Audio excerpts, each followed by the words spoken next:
तो दोस्तों आज हमारा रिटायरमेंट प्लानिंग का जो ये 2025 बैच सितंबर मंथ का है, इसका आज लास्ट सेशन है। 4 सेशन मेरे ऑलरेडी हो चुके हैं। 2 सेशन जो शैलेंद्र सर के थे वो संडे बोनस सेशन आप सभी को दे दिए हैं। आप में से किस किस साथी ने अब तक कोई भी सेशन मिस नहीं किया, तो एक बार चैट बॉक्स में आई टाइप कीजिए कि आप सभी सेशनों में प्रेजेंट थे।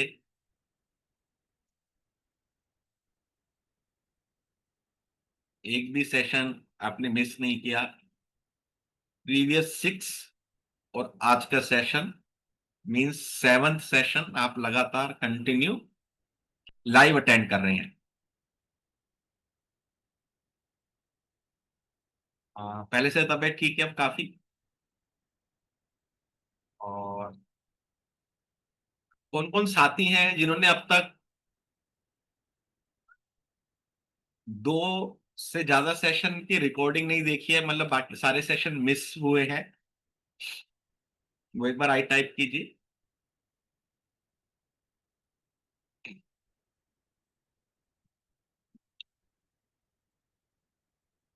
कि आज हमारा कोई ज्यादा बड़ा टॉपिक नहीं है।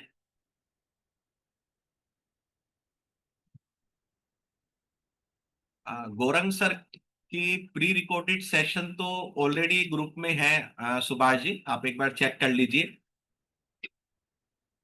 हेल्थ अब पहले से ठीक है, नॉट फुल्ली परफेक्ट लेकिन काफी बेटर है पहले से। रिकॉर्डिंग भी आप देख लीजिएगा, ये 1 मंथ की वैलिडिटी थी। और तो क्या आज हमारा लास्ट सेशन है, 5th सेशन।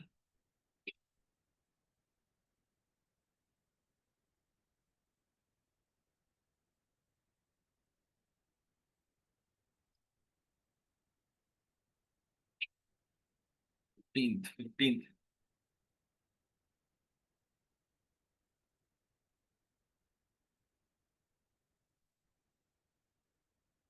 सभी सेशंस क्या प्रीवियस जो भी सेशन हुए हैं, शैलेंद्र सर के सेशंस हुए हैं, उन सबका रिकॉर्डिंग और मटेरियल भी आप सभी को दे दिया गया है। तो उसको भी अगर आपने मिस किया है तो एक बार जल्दी से उसका आप भी नोट बना लीजिएगा।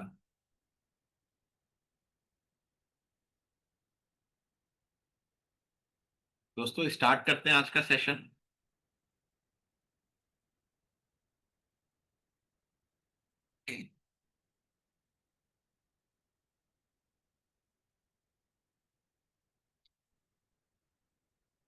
पीपीटी सभी को विजिबल है? एक बार चैट बॉक्स में बताइए। क्या वेलकम स्लाइड सभी को दिख रही है?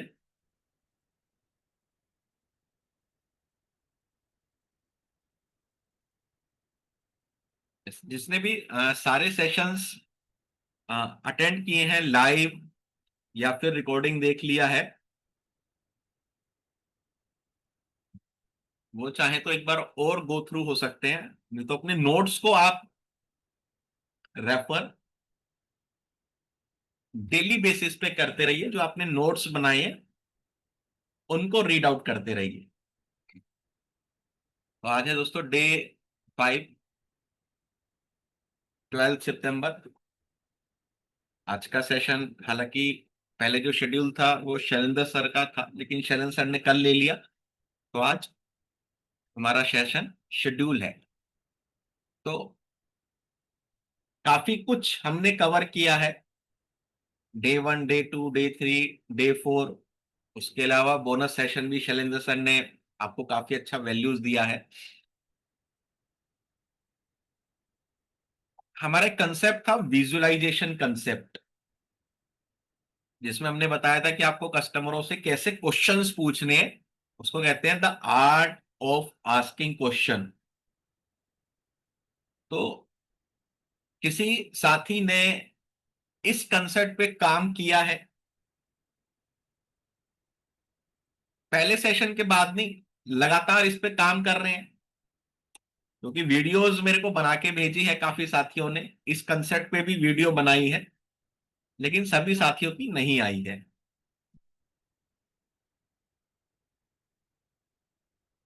आप में से कौन कौन स्टोरी टेलिंग पे वर्क करना स्टार्ट कर दिया है? जैसे हमने एक स्टोरी सुनाई थी आंट एंड ग्रास होपर की, प्रीवियस सेशन में भी हमने एक स्टोरी सुनाई थी आपको राजा की स्टोरी की, राजा की कहानी एक घना जंगल। तो स्टोरी टेलिंग का भी हमने आपको आइडिया दिया था। डे टू में जो मोस्ट इंपोर्टेंट एक सेशन था, एक टॉपिक था, वो था फोर फेस ऑफ इंडिया।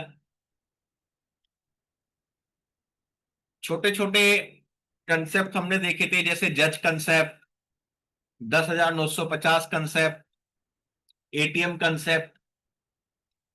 आप में से कौन कौन साथी इन कंसेप्ट का यूज कर रहा है? एक बार चैट बॉक्स में आई टाइप कीजिए।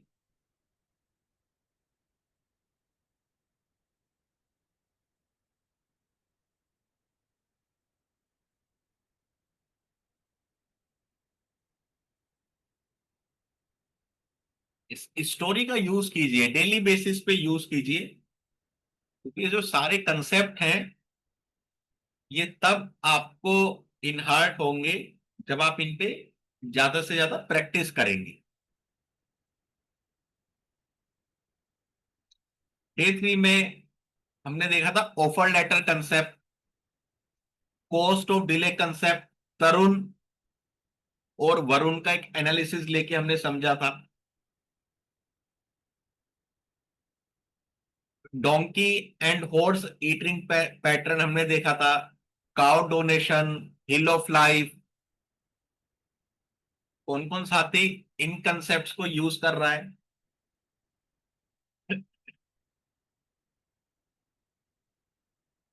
डे फोर रिसेंट हमारा हुआ था दोस्तों, जिसमें हमने देखा था car breakdown wear and tear story,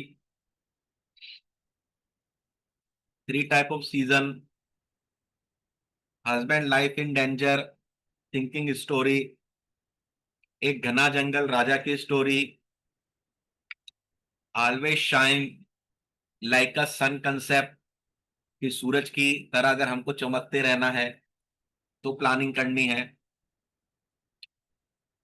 five yes approach, किसी साथी ने फाइव यस अप्रोच का यूज किया। आप में से काफी सारे साथियों ने फाइव यस अप्रोच पे मुझे वीडियो बना के भेजा था, लेकिन किसी ने अपने कस्टमर के साथ, प्रोस्पेक्ट के साथ इस कंसेप्ट का यूज किया? एक बार चैट बॉक्स में आई टाइप कीजिए।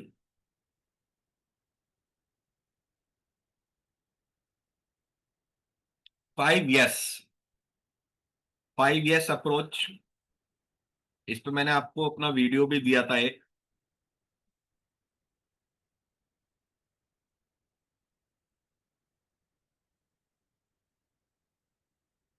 उसके बाद शैलेंद्र सर ने जीवन उमंग उत्सव,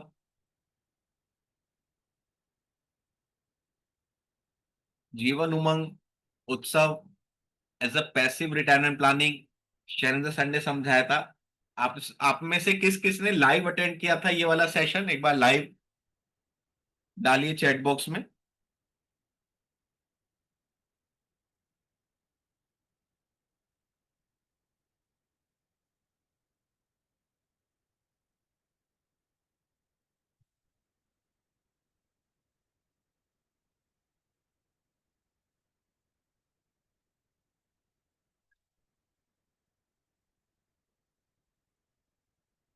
शैलेंद्र सर ने रिटायरमेंट के ऊपर भी इसमें काफी बात करी थी, एक्टिव इनकम पैसिव इनकम भी समझाया था। इसका भी रिकॉर्डिंग देख लीजिएगा, काफी वैल्यूबल सेशन था दोस्तों, बोनस सेशन था। इसका मतलब ये नहीं था कि कंटेंट पावरफुल नहीं था, काफी पावरफुल कंटेंट सर ने दिया था। और कल सेशन हुआ था अक्षय और शांति का, आप में से किस किस ने अटेंड किया था? एक बार ए टाइप कीजिए।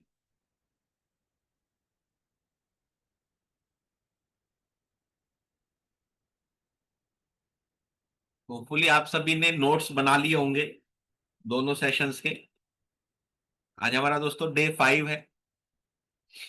यहाँ पे हम देखेंगे कितने तरह की इनकम होती है, कुछ पंच लाइन्स हम देंगे, pre approved retirement loan concept, saving क्यों जरूरी है, क्वेश्चन है फॉर रिटायरमेंट प्लानिंग, और 3 कॉम्बिनेशन विद पोस्टर के साथ आज के सेशंस को हम एंड करेंगे।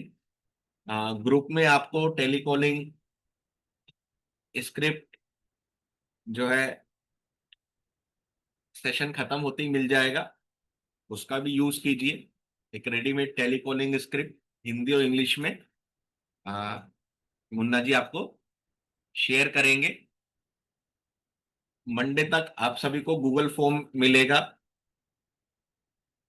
उस गूगल फॉर्म को आपको फिलअप करना है, तो आपका जो सर्टिफिकेशन है वो भी प्रोसेस होगा। और जो हमने प्रॉमिस किया है कि 2 आपको एनिमेटेड पावर पॉइंट पीपीटी मिलेगी, वो भी फिर आपको मंडे ऑनवर्ड ग्रुप में ही मिलनी चालू हो जाएगी। सर्टिफिकेशन गूगल फॉर्म आपको भरना होगा, जिसमें आपको अपने नाम की पूरी सही स्पेलिंग भरनी है। उस नाम से सर्टिफिकेशन आपके बन के आएंगे। उससे पहले एक आपको टेस्ट देना पड़ेगा, और 2 एनिमेटेड पीपीटी वो भी आपको मंडे ऑनवर्ड्स मिल जाएंगी। सभी को क्लियर है इंस्ट्रक्शन? मुन्ना जी पोस्ट करते हैं, 2 ग्रुप हैं केवल, एक शैलेंद्र सर का है और एक मुन्ना जी का है। इन दोनों ग्रुप में ही मुन्ना जी पोस्ट करते हैं।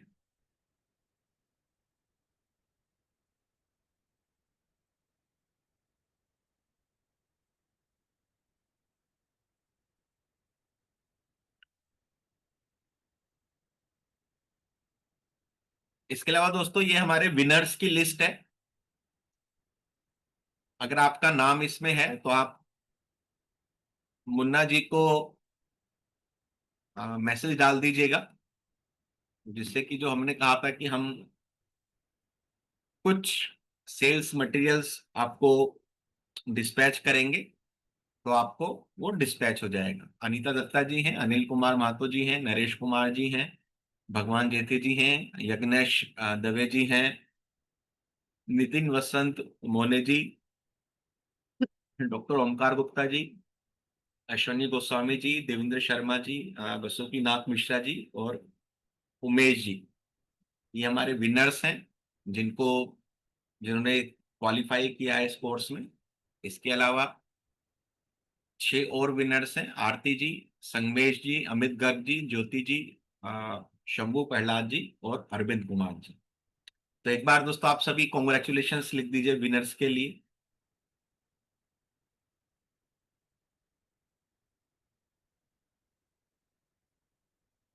रिटायरमेंट के 2 ही ग्रुप बने हैं।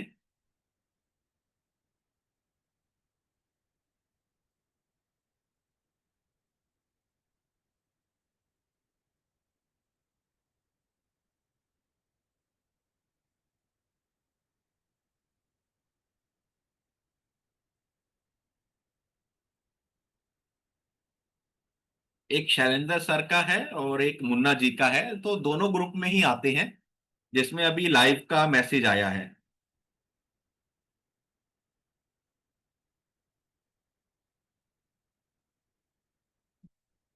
तो हमने दोस्तों देखा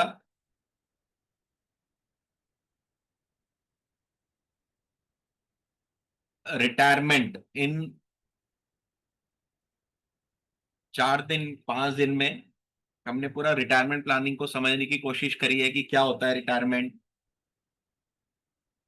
जब हमने स्टार्ट किया था कि जब हम अपनी ऑफिस चेयर को छोड़ के एक रिलैक्सिंग चेयर पे शिफ्ट होते हैं और अपने सपनों की जिंदगी जीते हैं, तो हमारी लाइफ का एक रिटायरमेंट का फेस होता है।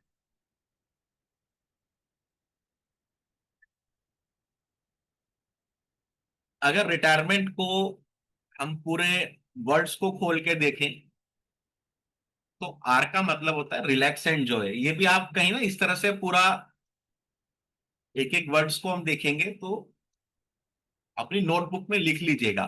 रिटायरमेंट में आर का मतलब होता है रिलैक्स एंड जॉय। मीन्स मेरे एक एज के बाद, या जब मैं रिटायर्ड होता हूं उसके बाद का पीरियड, जो उसके आगे की लाइफ है, वो रिलैक्स एंड जॉय में जानी चाहिए। रिलैक्स का मतलब कि मेरे को दोबारा से रीवर्क पे नहीं जाना है।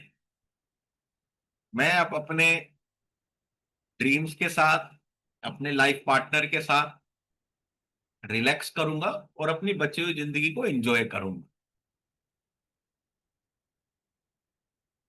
ई का मतलब होता है एंगेज विद ड्रीम्स। 60 साल की उम्र के बाद, अपने रिटायरमेंट के बाद, जो मेरे अनटच्ड ड्रीम है, जो मेरे सपने हैं, जो कहीं ना कहीं अधूरे रह गए थे जिंदगी की भागदौड़ में, जो मेरे एस्पिरेशंस हैं, उनको मैं पूरा करूंगा। उनके साथ मैं अपना टाइम व्यतीत करूंगा। हो सकता है आप में से बहुत सारे लोगों की हॉबी हो ड्राइंग्स की, पेंटिंग की, गार्डनिंग की, या फिर रात को लॉन्ग ड्राइव पे जाने की। सबके अलग अलग कुछ ना कुछ हॉबीज होती हैं जिनसे उनकी सोल कनेक्ट होती है।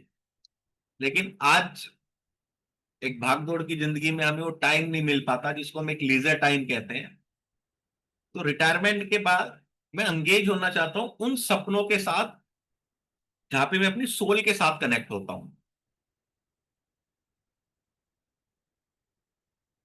उसके बाद टी। टी का मतलब टेंशन फ्री लाइफ। मेरे उस फेज में मेरे को पैसे को लेकर, इनकम को लेकर, आय को लेकर, ऑफिस की, बॉस की, काम की कोई टेंशन नहीं चाहिए। वो पूरा टाइम सोनली मेरे लिए होगा, मेरे अपनों के लिए होगा। आई का मतलब होता है इनकम विद रेगुलर फ्लो। एक ऐसा सोर्स ऑफ इनकम मैं अपने लिए बनाऊं जो हर साल मेरे को एक रेगुलर पैसा देता रहे, every year till my last breath. R का मतलब है जो वो इनकम आ रही है वो रिस्क फ्री हो, किसी भी मार्केट कंडीशन, मार्केट वोलेटिलिटी से वो अनटच रहे। इसके अलावा मैं अपने रिटायरमेंट के बाद यह भी चाहता हूं कि अपनी नेक्स्ट जनरेशन, अपने बच्चों के लिए, अपने ग्रैंड चिल्ड्रंस के लिए मैं कुछ लिक्विड कैश, धन संपत्ति छोड़ के जाऊं। उसके बाद एम मैनेजिंग ऑल एक्सपेंसेस। मेरे जो मेरे खुद के खर्चे हैं, मेरे और मेरी वाइफ को लेके, वो हम स्वयं मैनेज करें, किसी के ऊपर डिपेंड ना हो जाएं, किसी और के ऊपर हम डिपेंड ना हो अपने उन खर्चों के लिए। ई का मतलब इमोशनली वरी फ्री। कोई त्योहार है, बच्चों का बर्थडे है, ग्रैंड चिल्ड्रंस का बर्थडे है, उनको बर्थडे पे कुछ गिफ्ट देने के लिए, कुछ ब्लेसिंग्स देने के लिए मेरे पास पैसा मनी होना चाहिए कि मैं उनको दे पाऊं। ऐसा ना हो कि हर त्योहार पे, हर बर्थडे पे मैं अपने बच्चों से पैसे मांग रहा हूं कि पोते को देने के लिए कोई गिफ्ट लाके दे दो, मैं उनको अपनी तरफ से देना चाहता हूं। और टी का मतलब है टैक्स फ्री प्रोविजन। मेरे को ये भी ध्यान में रखना है कि जो मेरे को इनकम आने वाली है रिटायरमेंट के बाद, वो टैक्स फ्री प्रोविजन के अंदर हो। ऐसा ना हो कि बहुत बड़ा अमाउंट उसमें टैक्स में कट जाए। एक रिटायरमेंट का एक फुल एब्रीवेशन है, फुल फॉर्म है, जो हम कस्टमर को बता सकते हैं। पूरा जो 4 दिन 5 दिन का निचोड़ है वो ये है। एन एन आया है, देखिए एन का मतलब है need not to be depend on others. Need not to be depend on others. मेरे को अदर्स का मतलब यहां पे क्या है? बच्चे, सोसाइटी, या जो हमने कहा था गॉड चिल्ड्रन, कि किसी और पे डिपेंड होने की जरूरत नहीं है। सेल्फ डिपेंडेंसी है। सेल्फ डिपेंडेंसी है। किस चीज में? इनकम पे। जो हमने बात करी थी कि जो रिटायर्ड व्यक्ति होता है तो उनको चार चीजें चाहिए होती है। एक तो अजाइल, मतलब काम करता रहे। ऑटोनोमस, लोग उनको पूछे, डिसीजन मेकिंग रहे। तो need not to be others, ये पूरा रिटायरमेंट का एक एब्रीविएशन है। ये सब लिख लीजिए और लिखने के बाद एक बार चैट बॉक्स में टाइप कर दीजिए डन।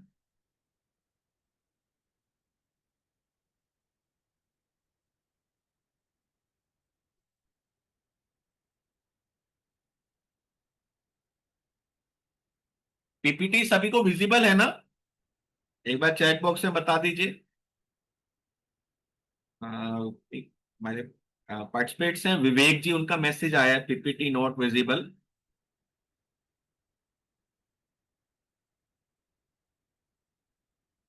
विवेक जी, एक बार आप एग्जिट होके रिज्वाइन कर लीजिएगा क्योंकि पीपीटी विजिबल है सभी को।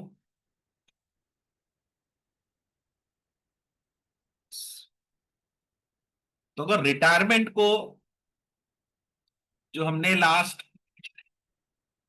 6 सेशंस में देखा, वो पूरा ये एक एब्रीविएशन है रिटायरमेंट की। कुछ रिस्क भी होते हैं रिटायरमेंट के जो हमें समझने चाहिए, पार्टी को समझाने चाहिए। पॉसिबल रिस्क, जैसे इन्फ्लेशन रिस्क, जिसको हमने समझा था महंगाई दर से, कि फ्यूचर में प्राइसेस हैं वो हर चीज के इंक्रीज होते हैं। 5%, 6% एक एवरेज इन्फ्लेशन रहता है। तो जिससे हमारा जो मनी का परचेजिंग पावर है वो डिक्लाइन हो जाता है। तो इन्फ्लेशन रिस्क को भी हमें हेज करना है फ्यूचर में। दूसरा होता है इन्वेस्टमेंट रिस्क, कि जो मैं इंस्ट्रूमेंट में पैसा लगा रहा हूं, वो इंस्ट्रूमेंट आगे चल के अगर परफॉर्म ना करे, मार्केट क्रैश कर जाए, जिस कंपनी में मैंने शेयर्स लगाए वो कंपनी आगे चल के बैंकरप्ट हो जाए, तो क्या होगा? वो एक इन्वेस्टमेंट रिस्क है। फिर होता है लॉन्जिविटी रिस्क, कि हम बहुत लंबे समय तक आगे सरवाइव करने के चांसेस हैं। आज जो एक लॉन्जिविटी एज है वो 78, 80 ईयर्स है। ये आगे चल के 85, 88 ईयर्स भी होने की संभावना है। तो अगर कोई व्यक्ति 60 साल की एज पे रिटायर हो रहा है और 85 ईयर्स तक सरवाइव कर रहा है, तो जो 25 साल है आउटलिविंग एक्सपेंसेस, उसको लॉन्जिविटी रिस्क कहा जाता है। फिर होता है मॉर्बिडिटी रिस्क, जिसको कहते हैं हेल्थ केयर कॉस्ट। इंडिया में हेल्थ केयर कॉस्ट सबसे बड़ी कॉस्ट है। जब जब हम अलाइव रहेंगे, लेकिन हमें हेल्थ केयर का कॉस्ट तो लगेगा ही लगेगा। इंडिया कहा जाता है कंट्री है डिजीज की, जहाँ पे शुगर, हाइपरटेंशन, ये सारी डिजीज लोगों को लगती है और इसका बराबर लगातार मेडिकेशन चलता रहता है। आगे चल के हार्ट डिजीज, लंग डिजीज, ये लोगों को कैचअप करती रहती है। तो एक मॉर्बिडिटी रिस्क है, जिसको कहते हैं हेल्थ केयर कॉस्ट। अगर इसको प्लान नहीं किया तो हमारा जो भी सेविंग है वो सब इरोड हो सकता है। और फिफ्थ है इंटरेस्ट रेट रिस्क, कि मैं एफडी एफडी में पैसा लगा रहा हूं। आज तो एफडी मेरे को 6%, 7% दे रही है। 6 साल बाद, 7 साल बाद मैं उसको रिन्यू करने जाता हूँ, वही एफडी अगर मेरे को 3% दे रही है, तो एक इंटरेस्ट रेट रिस्क है, जिसको हम कई बार कहते हैं री इन्वेस्टमेंट रिस्क। तो ये 5 रिस्क हैं जिनको ध्यान में रखते हुए भी हमें अपना रिटायरमेंट प्लानिंग करना चाहिए। Inflation risk, investment risk, longevity risk, morbidity risk और इंटरेस्ट रेट रिस्क। तो इन्फ्लेशन रिस्क क्या होता है? Prices of goods and service will keep rising over time, reducing the purchasing power. तो अब सेल्स इसका एंगल क्या होता है कि हमारा जो सेविंग है माइट लुक बिग टुडे, कि जो मैं सेव कर रहा हूं वो बिग लगे, लेकिन फ्यूचर में हो सकता है कि यही सेविंग मेरे को, जो मेरे एक लाइफस्टाइल है उसको भी मेंटेन करने लायक पैसा नहीं दे। उसके लिए हमें जो एक पोर्टफोलियो बनाना चाहिए, एक ऐसा रखना चाहिए कि मेरा गारंटेड इंस्ट्रूमेंट में तो रिटायरमेंट प्लानिंग होना चाहिए, कुछ एक्सपोजर मेरा मार्केट में भी होना चाहिए। उसमें आप यूलिप में जा सकते हो, उसमें आप म्यूचुअल फंड्स में जा सकते हो। वो डिपेंड करता है कि एज अ कस्टमर आपका रिस्क एपेटाइट कितना है, आपका पोर्टफोलियो में रिस्क बियरिंग कैपेसिटी कितनी है। Investment risk, safety of income is more important than chasing return. जैसे जैसे हम अपने गोल के नजदीक आते हैं, उस समय एक रूल होता है कि आपको अपना जो पोर्टफोलियो है वो सेविंग की तरफ, मतलब सेफ इन्वेस्टमेंट की तरफ शिफ्ट करते हुए जाना है। तो in retirement safety of income is more important than chasing return, क्योंकि आप नहीं चाहते sleepless night worrying about market crashes, कि मार्केट क्रैश हो रहा है और आपको ये लग रहा है कि कल जो रिटायरमेंट का मेरा फंड था वो इरोड हो गया है। जैसे लोग कहते हैं कि एसडब्ल्यूपी में हम डालेंगे, एसडब्ल्यूपी में अगर मार्केट क्रैश होता है तो उसका जो आउटकम है वो भी कम हो जाता है। तो ये इन्वेस्टमेंट रिस्क के अंदर वो आता है। लॉन्जिविटी रिस्क, कि मैंने प्लान ऐसा ही नहीं किया कि वो मेरे को 100 ईयर्स तक पैसा देगा। ये retirement is the only holiday where you don't know the return ticket date, so your money must last as long as you do. उसके लिए आपका कुछ एक्सपोजर उमंग उत्सव अक्षय शांति जैसे प्रोडक्ट में होना चाहिए। मॉर्बिडिटी रिस्क, हेल्थ केयर आपके पास होना चाहिए। सीनियर सिटीजन्स के लिए अब जो गवर्नमेंट ऑफ इंडिया है वो हेल्थ केयर में थोड़ा बहुत इनिशिएटिव ले रही है। जितना जल्दी हो उन स्कीम्स को हम अपने अंदर एनरोल कराना चाहिए, और अपने लिए एक हेल्थ इंश्योरेंस हमेशा रखना चाहिए। अभी आप सभी ने देखा होगा कि टीसीएस ने 20,000 लोगों को ले ऑफ किया था। दोबारा सुनने में आ रहा है कि वो और 10,000 15,000 लोगों को ले ऑफ कर सकती है। तो अगर आप हेल्थ इंश्योरेंस बेचते हैं और आपके पास एक ऑब्जेक्शन आता होगा पहले कि मेरे पास कंपनी का हेल्थ इंश्योरेंस है, उसमें मेरा फैमिली कवर है, मैं अपना क्यों लूं, ये केस स्टडीज दिखा के आप लोगों को कन्विंस कीजिए। कम से कम आपके पास अपना खुद का एक 5 लाख का कवर स्टैंड बाय में रखिए, क्योंकि कल कुछ नहीं पता कौन सी कंपनी ले ऑफ कर दे। टीसीएस कभी ले ऑफ नहीं करती थी, एक ही बार में 20,000 लोगों को ले ऑफ करना। जब जेट एयरवेज सडनली बंद हुई थी, सब उनके जो सबसे पहले जिस चीज को कंपनी पीछे खींचती है वो होते हैं ये perks, health insurance. Jet companies बंद हुई, सभी लोगों के हेल्थ इंश्योरेंस बंद हो गए। किंगफिशर, सत्यम कंप्यूटर, ये कुछ एग्जांपल्स आप देखें ना। कस्टमर को एजुकेट कीजिए कि अपना पर्सनल हेल्थ इंश्योरेंस का होना बहुत जरूरी है, क्योंकि वो केवल उन्हीं के साथ नहीं था, उस हेल्थ इंश्योरेंस में उनके पेरेंट्स भी कवर थे।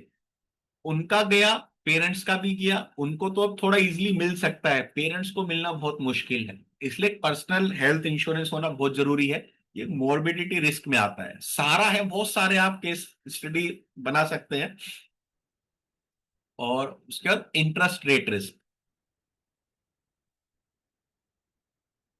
इंटरेस्ट रेट डिपेंड करता है आरबीआई की पॉलिसीज पे, लेकिन अगर हम उत्सव, उमंग, अक्षय शांति ऐसे प्रोडक्ट्स में डालते हैं जहां पे आरबीआई का कोई भी एक्सपोजर उनको टच नहीं कर सकता, तो कहीं ना कहीं हम इस रिस्क को हैज कर सकते हैं। तो ये 5 रिस्क हैं जो आप अपने कस्टमर को बताइए। Retirement planning is not just about saving money, केवल पैसे बचाना ही रिटायरमेंट प्लानिंग नहीं है। अपनी उस प्लानिंग को प्रोटेक्ट करना उन 5 रिस्क से, वो भी एक रिटायरमेंट प्लानिंग का पार्ट है। और उसके लिए जरूरी है कि हम गारंटेड इनकम प्लान में भी पैसा लगाएं, जहां से हमें peace of mind, financial freedom मिले। कुछ और रिस्क हैं, जैसे employment risk, unforeseen needs of family member, stock market risk, unexpected change in health care needs. तो एम्प्लॉयमेंट रिस्क क्या होता है? जैसे अभी हमने बात करी ले ऑफ की, निकाल दिया, उसको कहते हैं कई बार हम एम्प्लॉयमेंट रिस्क, कि वो कंपनी एडवांस हो गई, उसने ऑटोमेशन ले लिया, एआई को अडॉप्ट कर लिया, और वो जने जो एआई को अडॉप्ट नहीं कर पाए टाइमली, या फिर अब उस जॉब के लिए सुटेबल नहीं है, उनको निकाल दिया जाता है। तो एम्प्लॉयमेंट रिस्क आपके साथ आ सकता है। अगर आप सोच रहे हैं कि मैं अपना रिटायरमेंट अर्ली 50 में प्लान कर लूं, 55 में प्लान कर लूं, तो कई बार ये जो एम्प्लॉयमेंट रिस्क है, ये आपके उस रिटायरमेंट प्लान को हैम्पर कर सकता है। इसलिए एक फिगर आपके पास होनी चाहिए, एक एज नहीं होनी चाहिए। मेरे को उस फिगर तक जाने के लिए रिटायरमेंट प्लान करना है, ये आपको मिल जाएगा। जो हमने पीछे 5 देखे हैं, उसमें 2 इसमें नए हैं, एम्प्लॉयमेंट और अनफोर्सिंग नीड्स। दूसरा है enforcing needs of family member. आजकल जो मैरिज है वो लेट हो रही है। पहले जो मैरिज होती थी वो 22, 23, 24 की एज में हो जाती थी। आजकल जो मैरिज हो रही है वो 28, 29, 30s की एज में मैरिज हो रही है। उसके बाद लोग फैमिली प्लान और 2-3 साल के बाद करते हैं, और वो सोचते हैं कि हम रिटायरमेंट 50-55 पे ले लें, मतलब उस एज में जब उनके बच्चे 22-23 साल के होंगे। और कई बार उस फेज के लिए वो जो अनफोर्सिंग नीड्स होती है, बच्चों का एजुकेशन, हायर एजुकेशन, बच्चों का मैरिज, उसको अगर हमने नहीं प्लान किया अपने रिटायरमेंट के साथ, तो दोनों क्लैश होंगे।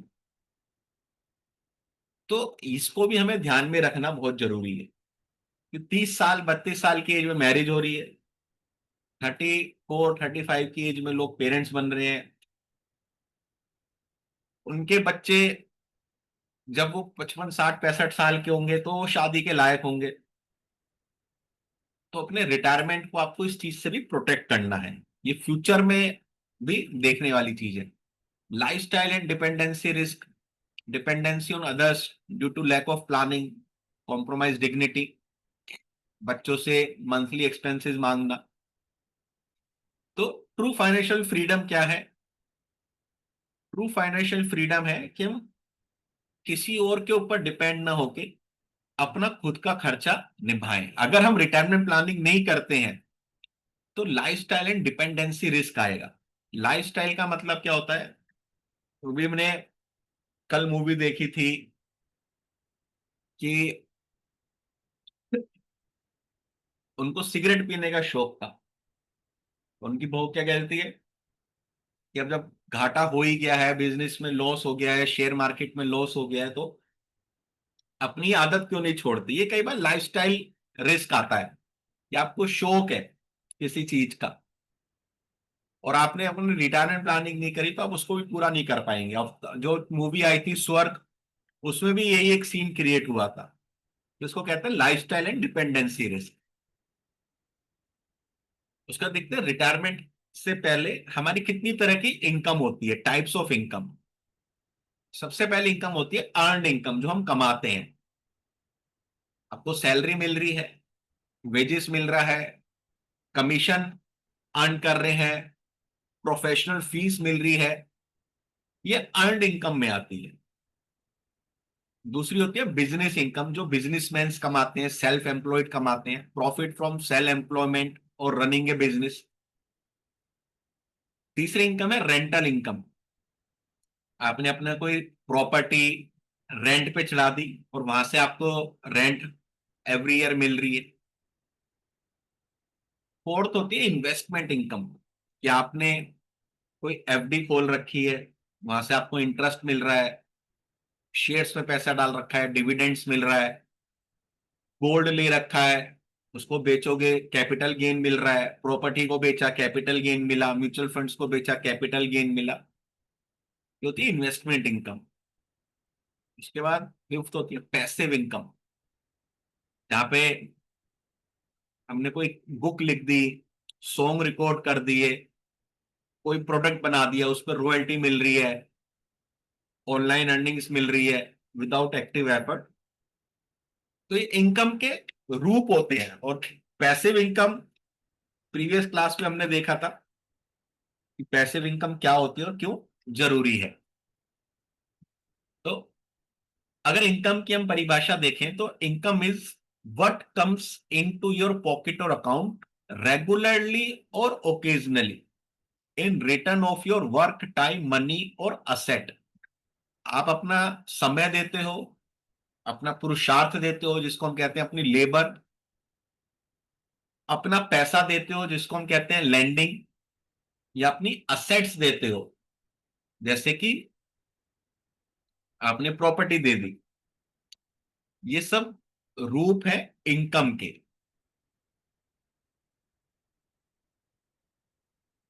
मोस्ट कॉमन रूप है अर्न इनकम। आपको तनख्वाह मिल रही है, हफ्ते का भुगतान मिल रहा है, या जो डेली वेजेस वाले लोग होते हैं उनको डेली का पैसा मिलता है, कमीशन मिलता है, प्रोफेशनल्स को फीस मिलती है, या अर्न इनकम जिसका एक मेन पार्ट है।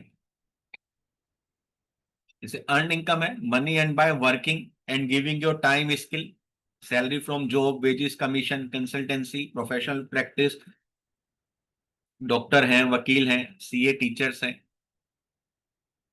ये सब अर्न इनकम के ब्रैकेट में आते हैं, जिसको हम एक्टिव इनकम कहते हैं। जब तक ये काम कर रहे हैं इनको पैसा मिलेगा।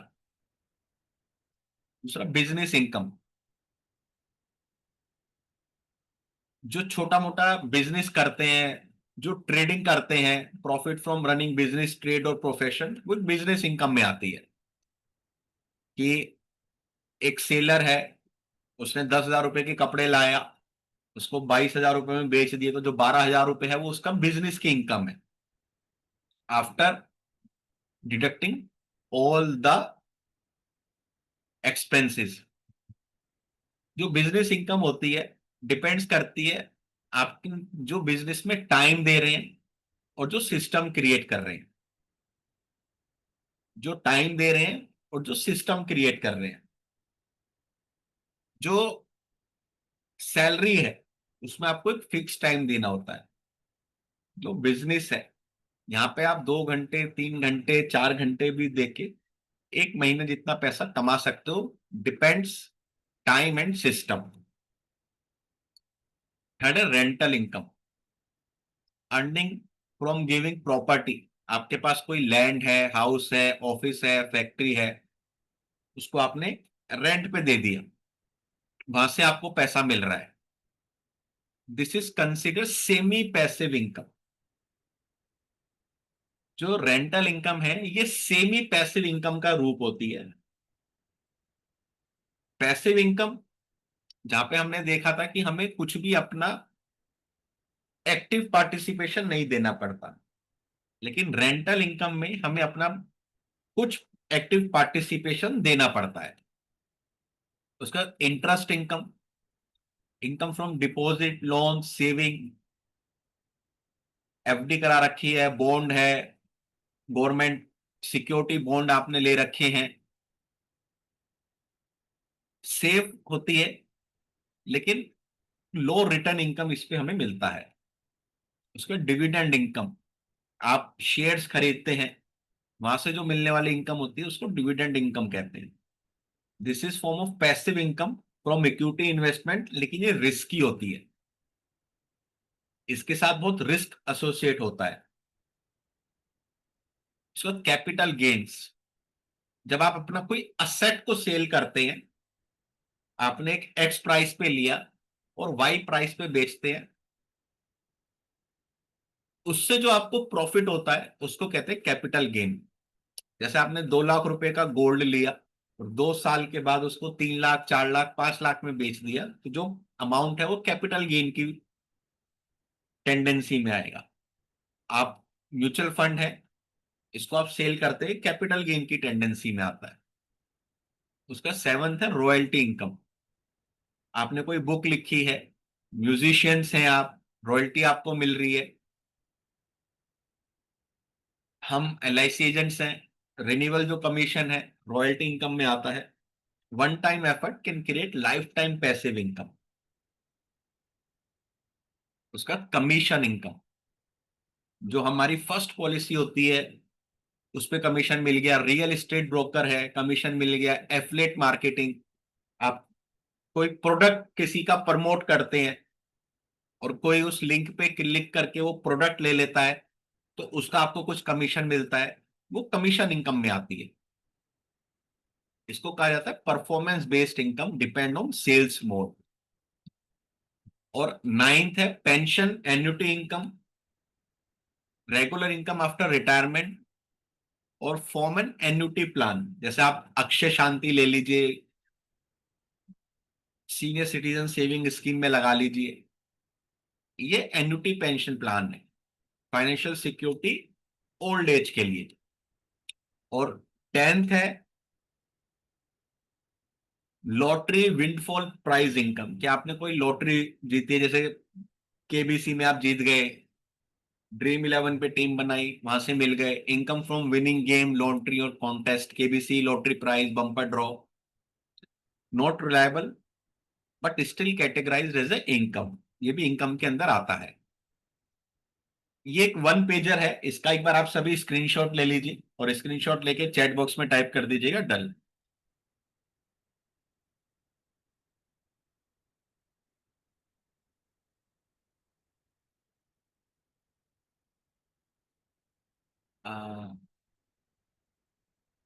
कोई इशू नहीं है, आपको रिकॉर्डिंग मिलेगा, रिकॉर्डिंग आप देख लीजिएगा ऋषा जी।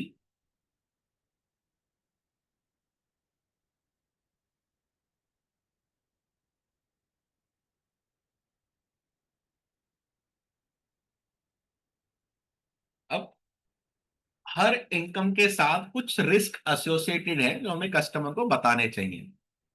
जैसे अर्न इनकम के साथ रिस्क है जॉब लॉस का, lay off, retrenchment, company closure. Health risk, अगर कोई गंभीर बीमारी होती है तो कंपनी 1 2 3 महीने देख के बाद में हटा देती है, illness, disability, can't work, income stop. Skill risk, technology change हुई, हम आउटडेटेड हो गए, हमारी स्किल, कोई जॉब नहीं मिलेगा। Retirement risk, income stops after retirement. Inflation risk, महंगाई तो बढ़ रही है, उसके हिसाब से सैलरी नहीं बढ़ रही। ये रिस्क एसोसिएटेड है हमारी अर्नड इनकम के साथ। जॉब लॉस है, हेल्थ लॉस है, स्किल रिस्क है, रिटायरमेंट रिस्क है, इन्फ्लेशन रिस्क है। तो ये इंपैक्ट करता है कि इन सब रिस्क को हम क्यों पहचानना जरूरी है, क्योंकि यहाँ पे सबसे बड़ा जो सिग्निफिकेंस आता है कि डे 1 से जैसी हमें जॉब मिले, हमें सेविंग के ऊपर जो है महत्व देना है। हमें तब से ही प्लानिंग कर लेनी है, क्योंकि आगे चल के हम सोचते हैं कि 5 साल बाद देखेंगे, अभी रिटायरमेंट को बहुत टाइम है, 10 साल बाद देख लेंगे, अभी तो कमाना चालू किया है। लेकिन कब कौन सा रिस्क हमारी लाइफ में एंटर कर जाए, उससे पहले हमें प्लानिंग कर लेनी चाहिए। दूसरा बिजनेस इनकम है, मार्केट रिस्क है, डिमांड ड्रॉप है, कंपटीशन राइज हुआ है। क्रेडिट रिस्क है, कस्टमर ने माल उठा लिया, वेंडर्स ने माल ले लिया, पैसा नहीं दे रहे। ऑपरेशन रिस्क है, हाई एक्सपेंसेस लॉसेस हैं। लीगल रेगुलेशन रिस्क है, नए नए लॉज आ गए हैं, कंप्लाइंस कॉस्ट है। हेल्थ डिपेंडेंसी रिस्क है, अगर जो मेन ओनर है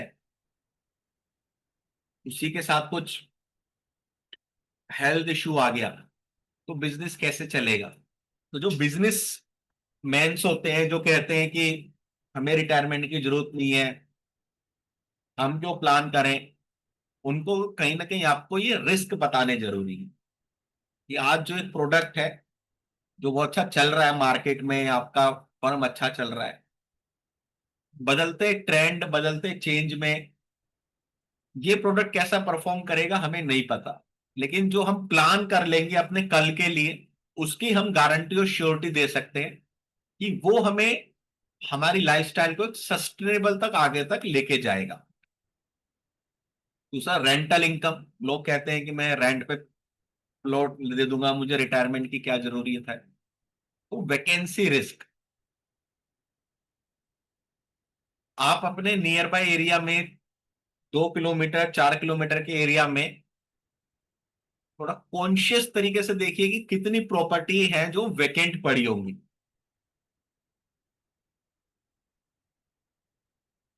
जो कब से वेकेंट पड़ी है, उस पे कोई वाद चल रहा है, कोई विवाद चल रहा है, कोई डिस्प्यूट चल रहा है, कोई रेंट पे आता है 2 4 6 महीने बाद खाली करके चला जाता है, किसी ने अफवाह फैला दी कि ये प्रॉपर्टी तो जो है ठीक नहीं है।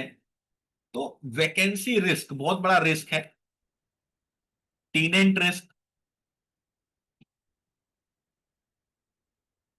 टीनेंट रिस्क, छोटा प्लान ले लीजिए सर, उमंग, उत्सव, जिसको आप पेडअप भी करा सकते हैं। टीनेंट रिस्क, टीनेंट डिफॉल्ट्स और damage property, maintenance cost risk, repair expenses reduce net income. ऐसे कितने टीनेंट होते हैं जो प्रॉपर्टी को बहुत बुरी तरह डैमेज कर जाते हैं। Legal risk, dispute with tenant और government rules. Market value risk, property value में ड्रॉप इन सम एरियाज। बहुत सारे ऐसे एरियाज होते हैं, अभी जैसे दिल्ली में पता चलने लग गया कि इन एरिया में जब भी बारिश होती है जल भराव हो जाता है, वहां के प्रॉपर्टी के रेट अपने आप ऑटोमेटिकली डाउन हो गए। जिस एरिया में पता चल जाए कि जो एमसीडी का जो गार्बेज कलेक्शन सेंटर खुलना है, उस एरिया के रेट अपने आप डाउन हो जाते हैं। तो ये कुछ रिस्क हैं जो हमारी प्रॉपर्टी के साथ एसोसिएट होते हैं। उसका interest income risk, inflation risk, ये हमने देख लिया है। री इन्वेस्टमेंट रिस्क, कि आज जो हमें रेट मिल रहा है आगे चल के वो रेट मिले ना मिले।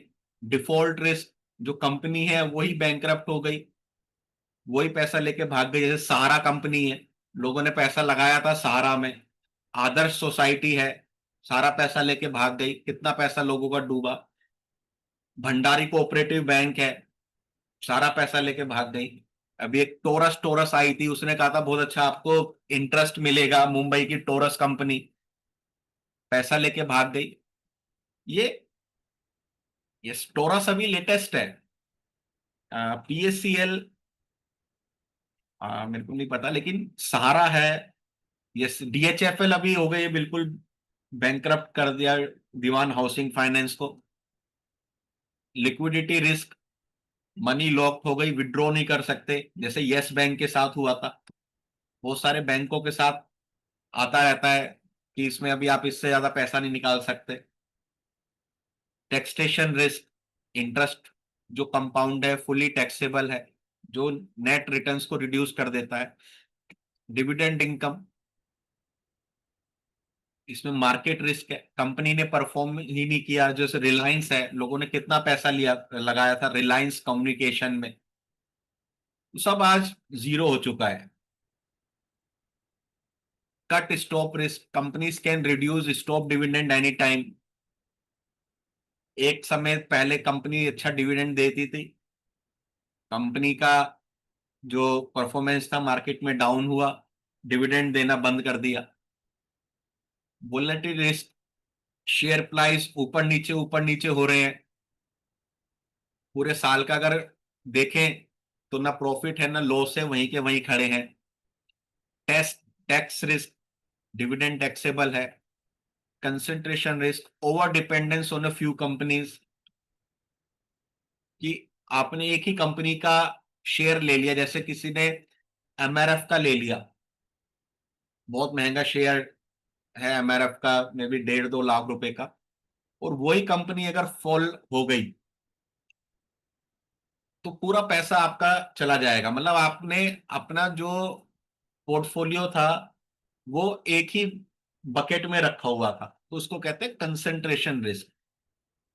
आपको लगता है कि यार ये बढ़िया शेयर है, इसमें लगा देते हैं, और बाद में वही कंपनी किसी भी कारण से नहीं परफॉर्म कर पाई, तो आपका जो पूरा कैपिटल था वो भी खत्म हो जाता है। आपने सोचा था कि ये मेरे को अच्छा पैसा देता रहेगा, मैं 10 शेयर एमआरएफ के लेके डाल देता हूँ, 15-20 लाख रुपए का इन्वेस्टमेंट, ये बढ़ता रहेगा और मेरे को अच्छा पैसा मिलेगा, तो वो भी कई बार गलती हो जाती है। उसके बाद कैपिटल गेन, ये भी जैसे गोल्ड है। अगर आप गोल्ड का चार्ट देखो, ऊपर नीचे, अभी ऊपर ऊपर जा रहा है, फिर नीचे आएगा, कोई सीक्वेंस नहीं बनता है कि कब खरीदे कब बेचे, इसकी कोई टाइमिंग नहीं होती है। Liquidity risk, property, land, hard to sell है, बहुत मुश्किल है सेल करना। टाइमिंग रिस्क, क्योंकि इनकी कोई टाइमिंग नहीं है, बाइंग हाइंग selling low. Capital gain, short term capital gain है 20% टैक्स आ गया है, लॉन्ग टर्म है 12.5% टैक्स आ गया है। Speculative risk, wrong decision can wipe out all your savings. Sir royalty income के साथ अगर देखें तो डिमांड रिस्क है। आज एक बुक है, अच्छा मार्केट में डिमांड है तो उन्हें रॉयल्टी मिल रही है, कल कोई और बुक आ जाएगी, डिमांड कम हो जाएगी, तो रॉयल्टी उस हिसाब से कम हो जाएगी, तो हम अपने रिटायरमेंट उस पर प्लान नहीं कर सकते। Piracy, copy risk, content copied illegally, किसी ने बुक कॉपी कर दी, सस्ती निकाल दी मार्केट में, या किसी ने हम पे कॉपीराइट डाल दिया कि इन्होंने हमारी कॉपी की है, कोर्ट में केस डाल दिया, तो रॉयल्टी भी नहीं आएगी, केस चलता रहेगा, जब जीतेंगे उसके बाद पैसा आएगा। कॉन्ट्रैक्ट रिस्क, जो पब्लिशर है, कंपनी है, में रिड्यूस पेमेंट, उनके हाथ में होता है कि हम आपको 2% दे रहे हैं, अब 1% दे रहे हैं, अब हमारी जो प्रिंटिंग कॉस्ट है हाई आने लगी है तो हम आपका शेयर कम कर रहे हैं। वन हिट रिस्क, कई बार आप देखते होंगे कोई गाना है एकदम हिट हो गया और बाद में गायब हो गया, जैसे हिमेश रेशमिया एक समय आए थे, गाने बढ़िया देते थे, बाद में आउट हो गए, उसको वन हिट रिस्क कहते हैं।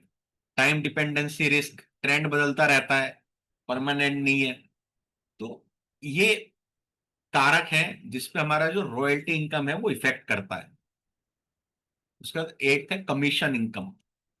Cell risk, no sale no commission. Regulation risk, government IRDA commission में बदलाव लाती रहती है। Market competition risk, more advisor less sale. Customer retention risk, client ने प्रीमियम देना बंद कर दिया, रिन्यूअल नहीं आया।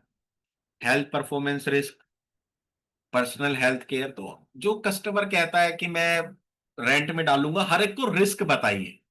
पेंशन एन्यूटी, लॉन्जिविटी रिस्क, हमने ऐसी पेंशन में लगा दिया, जैसे एचडीएफसी या अलग कंपनी में, जो एक सर्टेन एज तक ही हमें पैसा दे रही है, 60-70 तक, हम अगर 100 तक जीने वाले हैं तो लॉन्जिविटी हमारे ऊपर रिस्क है। Dependency risk, depend only on employer government, government ने अपनी जो सेल पेंशन थी वही बंद कर दी। Investment risk, annuity provider company solvency, बहुत बड़ा कारक है कि आपने अपना जिंदगी भर की कमाई एक कंपनी में लगा दी, उस कंपनी की आगे की क्या जिम्मेदारी है, इसलिए एलआईसी की 2 टायर सिक्योरिटी में पैसा लगाइए। मेडिकल एक्सपेंसेस रिस्क, पेंशन में not cover rising health cost. और उसका 10th, lottery uncertainty, totally unpredictable, not reliable, बहुत हाई टैक्स रेट है इसमें 30%। ओवर स्पेंडिंग रिस्क, जैसे पैसा आता है वैसे ही चला भी जाता है, lavish lifestyle. Sustainability risk, one time income not recurring, तो इसकी प्लानिंग बहुत जरूरी होती है। जो वन टाइम इनकम होती है ना, जैसे हमने देखा था सुशील कुमार का, उनका क्या रहा, ओवर स्पेंडिंग रिस्क रहा, तो एक बार आई, अब तो बहुत है। सस्टेनेबिलिटी नहीं थी, आज उसी पोजीशन में आ गए हैं। Addiction risk, over dependence on gambling, lottery. एक बार आदत लग जाए, लोग इसका टिकट लेते रहते हैं और अपने आप को बिल्कुल खत्म कर देते हैं। ये इसका भी एक वन पेजर है, इसका भी आप स्क्रीनशॉट लेके चैट बॉक्स में डन कर दीजिएगा। कि हर एक इनकम के साथ रिस्क है, और as a life insurance advisor जो हमने कई बार आपको सिखाया कि आपको एक रिस्क मैनेजर बनना है। इन रिस्क को मैनेज करते हुए कस्टमर की लाइफ को सिक्योर करना है। कस्टमर अगर कहता है बिजनेस है, मेरा बिजनेस चलता रहेगा, मेरे को रिटायरमेंट प्लानिंग की क्या जरूरत है, तो बिजनेस इनकम के साथ कौन कौन से रिस्क हैं वो बताइए। कस्टमर कहता है कि मैं रेंटल इनकम आती रहेगी, तो उसके साथ कौन कौन से रिस्क है उनके साथ डिस्कस कीजिए। कस्टमर कहता है कि मैं डिविडेंड आ रहा है, इंटरेस्ट आ रहा है, उनके साथ रिस्क को बताइए। तो यहाँ पे आपको काफी हेल्प मिलेगा। कैसा लगा ये वाला पार्ट सभी को एक बार चैट बॉक्स से बताइए। मैं एक बार सारे दिखा देता हूं, अगर आपको सब स्क्रीनशॉट खींचने हैं। ये आपको पूरा पीडीएफ मिलेगा ये।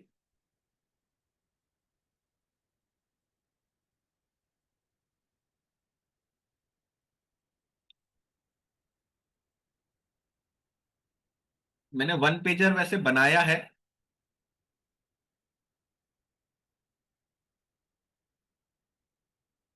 अर्न इनकम, पहले हमने समझा कितनी तरह की इनकम है, और बाद में हमने समझा उन सभी इनकम का कितना टाइप के रिस्क एसोसिएटेड है। क्योंकि आपका कस्टमर कह सकता है कि मैं इतनी अच्छी जगह जॉब कर रहा हूं, इतनी बढ़िया कंपनी में जॉब कर रहा हूं, मेरे को क्या जरूरत है, क्यों रिटायरमेंट प्लानिंग बाद में देखेंगे, मेरा बिजनेस चल रहा है, मेरे को रेंट मिल रही है, मैंने इतनी बढ़िया एफडी लगा रखी है, 50-50 लाख एफडी में लगा रखे हैं, मेरे को वहां से इंटरेस्ट आ रहा है, डिविडेंड ले रखे हैं, शेयर्स ले रखे हैं। ये सिक्स्थ, ये आपको पूरा मिल जाएगा पीडीएफ में। स्क्रीनशॉट में तो सिक्स था capital gain, property, gold, stock. Seven था रॉयल्टी इनकम। एक थे कमीशन इनकम, जो जिस कैटेगरी में हम सब होल्ड डाउन करते हैं। नाइन्थ है पेंशन एन्युटी इनकम। इसका आप स्क्रीनशॉट ले लीजिए, ये आपके काम आएगा। इनकम टाइप और उसके की लिस्ट।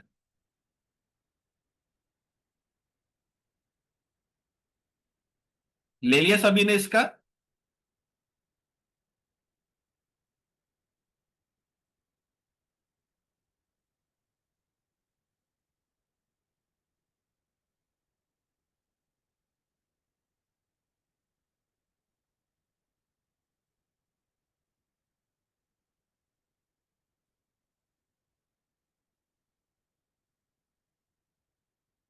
पीडीएफ आपको पूरा मिल जाएगा, लेकिन ये आपका एक रिवीजन के लिए आपको काम में आ जाएगा।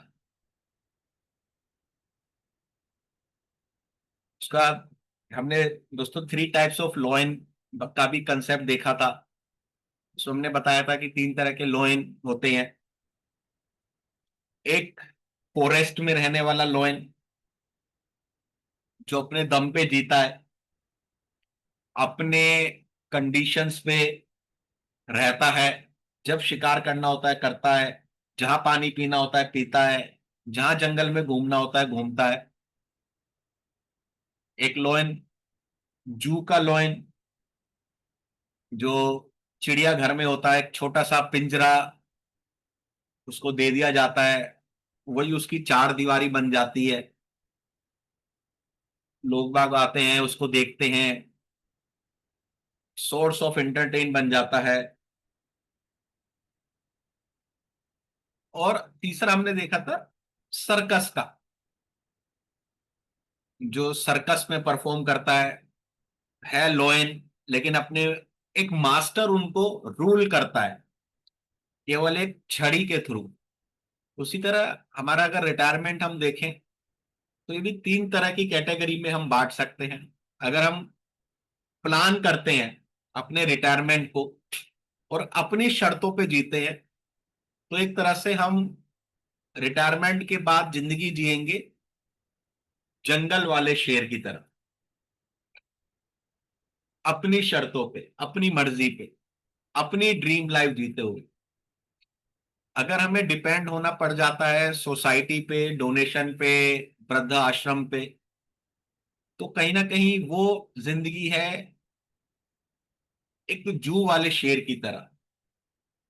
जैसे जू वाले शेर को रात को थोड़ा सा भोजन परोस दिया जाता है, पीस ऑफ मीट मिल जाता है, ऐसे रिटायरमेंट के बाद किसी ने डोनेशन दे दिया, कहीं पे खाना खा लिया। और अगर सर्कस का मतलब है कि अब मैम अपने बच्चों के ऊपर डिपेंड हो गए, जिनको हम कई बार कहते हैं कि घर का जो बुजुर्ग व्यक्ति है वो कहीं ना कहीं घर का एक सर्वेंट बन जाता है। बच्चों को स्कूल से लाना छोड़ना, राशन का सामान लाना छोड़ना, ये सारे काम उनको कहीं ना कहीं करने पड़ते हैं। तो अगर फॉरेस्ट का शेर बनना है, फॉरेस्ट के शेर की तरह जिंदगी जीना है, तो हमें अपना रिटायरमेंट प्लानिंग करना पड़ेगा। क्योंकि हमने रिटायरमेंट में देखा सबसे पहला वर्ड था रिलैक्स एंड जॉय। तो रिलैक्स एंड जॉय हम तभी कर पाएंगे जब हमारा पैसा हमारे लिए काम करेगा, मनी हमारे लिए काम करेगा। मींस हम कुछ इन्वेस्ट करेंगे, जो हमने इतने तरह की इनकम देखी और वहां से हमको पैसा मिल रहा है। नहीं तो मनी की जगह मैं नेटवर्क हमें खुद 60 साल की एज के बाद भी काम करते रहना पड़ेगा, या फिर हमें डिपेंड रहना पड़ेगा मर्सी पे। जो हम देखते हैं कि लोग आके मदद कर जाते हैं, कुछ पैसा दे गए, कुछ खाने पीने का सामान दे गए, ये सब 60 साल की एज के बाद हमें पता चलेगा। लेकिन इसका डिसीजन हम आज लेंगे, जो बीज आज हम बोएंगे वो वृक्ष कल बनेगा। कि वो पैसा हमारे लिए काम कर रहा है, हम खुद रोज काम कर रहे हैं, कमा रहे हैं, या मर्सी के ऊपर हम जिंदगी जी रहे हैं। कौन सी सिचुएशन सबसे प्रेफरेबल है, एक बार चैट बॉक्स से बताइए। Money at work, man at work, या मर्सी एट वर्क?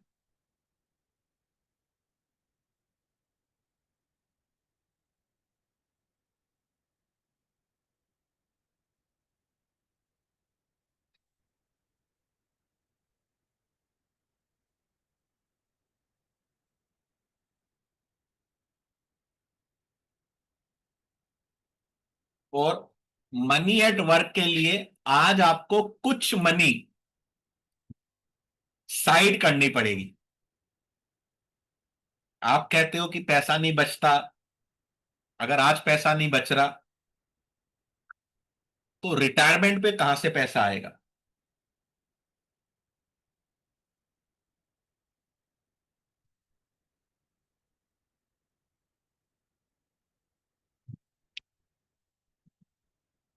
3 वर्ड हैं, आप सभी 3 वर्ड लिख लीजिए।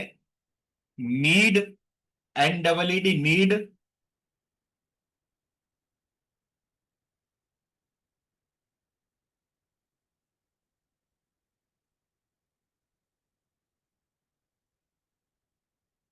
नीड। दूसरा वर्ड है वांट, WANT, वांट।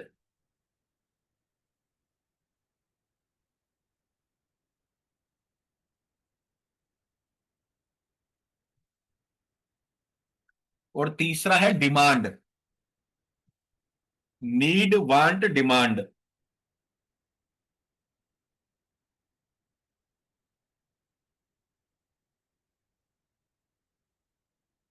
लिख लिया सभी ने? Need, want, demand.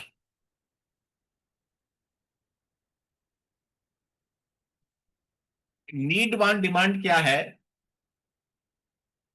ये मनी मैनेजमेंट या मनी को स्पेंड करने का एक रूल है। आपको देखना है कि आपका पैसा कहां जा रहा है, सबसे ज्यादा नीड पे जा रहा है, वांट पे जा रहा है, या डिमांड पे जा रहा है। आजकल का जो जनरेशन है वो इन तीनों में डिफरेंस नहीं समझ पा रहा। नीड क्या है? मेरे को भूख लगी, मैंने घर में दो रोटी खा ली, मेरी भूख शांत हो गई, वो नीड है। मेरे को भूख लगी, मैंने घर में दो रोटी खाई, मेरी भूख शांत हो गई, वो नीड है। मेरे को भूख लगी, मेरे को घर में खाना नहीं खाना, मेरे को बाहर जाके बर्गर खाना है, वो वांट है। अब मेरे को बर्गर तो खाना है, लेकिन बर्गर, मेरे को बर्गर किंग का रॉयल बर्गर खाना है, वो मेरी डिमांड है। आजकल जो जनरेशन है वो अपना मैक्सिमम पैसा डिमांड में लगा रही है। दोस्तों के साथ चलो बाहर खाना खा के आते हैं। पहले अगर आप देखते होंगे दोस्तों कि जब कोई फेस्टिवल होता था, त्योहार होता था, तो घर में पकवान बनते थे अच्छे। हम जब बचपन में थे, जब फेस्टिवल होता था तब घर में अच्छा फूड पकवान बनता था। और अब जब से हम नीड वांट डिमांड में डिफरेंशिएट करना ही भूल गए हैं, तब से हर वक्त स्विगी जोमेटो से सब कुछ घर पे डिलीवर हो रहा है। तो जब तक आपका कस्टमर या आप इन तीन चीज में डिफरेंशिएट नहीं करेंगे ना, तो एक हमेशा आपको ये ऑब्जेक्शन आएगा ही आएगा कि मेरे पास पैसा नहीं बचता। 20,000 रुपए का फोन लेना नीड है। 20,000 रुपए का फोन लेना नीड है। थोड़ा और अच्छा फोन ले लें, चलो 30-40 हजार रुपए का ये वांट में आ जाता है। लेकिन अब 2 लाख का ही आईफोन लेना है, ये डिमांड आ गई। और जब तक आप डिमांड के पीछे भागते रहोगे, तब तक आप मनी मैनेजमेंट या ये रिटायरमेंट है नहीं कर पाओगे। ठीक है। नीड मैंने क्या बताई कि मेरे को भूख लगी, मैंने घर में दो रोटी खा ली। वांट क्या हो गई कि मेरे को बर्गर खाना है, और अब बर्गर मेरे को बर्गर किंग का खाना है, ये डिमांड हो गई। और आजकल लोगों की क्या है, हर हफ्ते में ही ये रहता है कि आउटिंग करनी है, एवरी वीकेंड, सैटरडे संडे उनको लगता है कि अब खाना खाना है तो रेस्टोरेंट में खाना है। 20,000 का मोबाइल नीड है, 30-40 हजार तक वो जाता है तो वांट है, आईफोन पे जा रहे हो 2 लाख का तो डिमांड है। तो इस पे कहीं ना कहीं आपको एक डिफरेंशिएशन लगाना पड़ेगा। तभी आप तभी आप वो जो मनी मैनेजमेंट है ना, प्लानिंग, वो कर पाओगे। आजकल क्यों लोग इतना लोन पे जी रहे हैं, क्यों ईएमआई भरे जा रहे हैं, क्यों पर्सनल लोन इतने निकल रहे हैं, लोग एप्लीकेशन के थ्रू लोन ले रहे हैं? क्योंकि वो ये नीड वांट और डिमांड में ना डिफरेंशिएट ही नहीं कर पा रहे हैं। इस वजह से उनके पास पैसा नहीं बचता है। तो उनको बचत का भी हमें जो है सीख देनी है।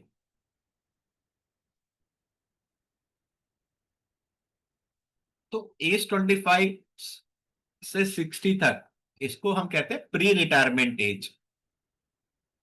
यहाँ पे जो आपके पास इनकम आ रही है, उसका एक पार्ट आपका house hold expenses, rent, EMI, child education expenses, marriage expenses में जाएगा।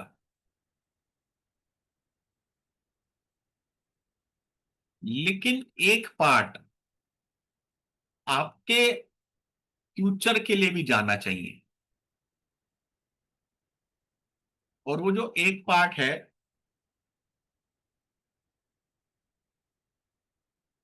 अगर वो आपके फ्यूचर के लिए नहीं जाता, तो रिटायरमेंट में आपको कहीं ना कहीं चाइल्ड चैरिटी या सोसाइटी पे डिपेंड रहना पड़ेगा।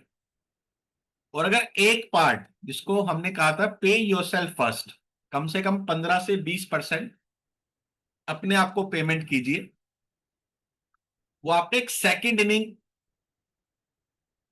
के फंड क्रिएशन में जाना चाहिए, जिसकी मदद से 60 साल के बाद आप आराम से अपना रिटायरमेंट व्यतीत कर सकते हैं। जैसे नल खोलोगे, क्या आएगा? पैसा आएगा। नल खोलोगे, पैसा आएगा। और अगर आपने प्लान नहीं किया, तो आपको नल नहीं मिलेगा, फिर आपको हैंड पंप मिलेगा। आपको उसमें मेहनत करती रहनी पड़ेगी। हैंड पंप का मतलब क्या है? 60 साल की उम्र के बाद अब आपको काम करना पड़ेगा। हैंड पंप में क्या होता है? अपना एफर्ट डालना पड़ता है। उसको ऊपर नीचे करते हैं, तब फिर पानी आता है, पीते हो, फिर हैंड पंप आता है। Yes, man at work, hand pump. और यहां पे क्या? Money at work. आपने केवल नलका खोला और वहां से पैसा आएगा। तो एक पार्ट तो आपका ये घर के खर्चों में, रेंट, ईएमआई, चाइल्ड एजुकेशन, सब में जाएगा जाएगा। लेकिन आपको मेक श्योर करना है कि एक पार्ट से आप अपनी सेकेंड इनिंग के लिए भी प्लान करें। और उसके बाद कुछ पोस्टर्स कॉम्बिनेशन आप दिखाइए। जैसे 325 रुपए पर डे बचाइए, 30 लाख रुपए का फंड मिलेगा, 2-2 लाख रुपए लाइफ टाइम मिलता रहेगा। नॉमिनी को 1.5 करोड़ रुपए मिलेगा। दो प्लान इसमें दीजिए। प्लान इंपॉर्टेंट नहीं है, जो उसकी अवेयरनेस है, आपको वो हर एक कस्टमर तक लेके जानी है।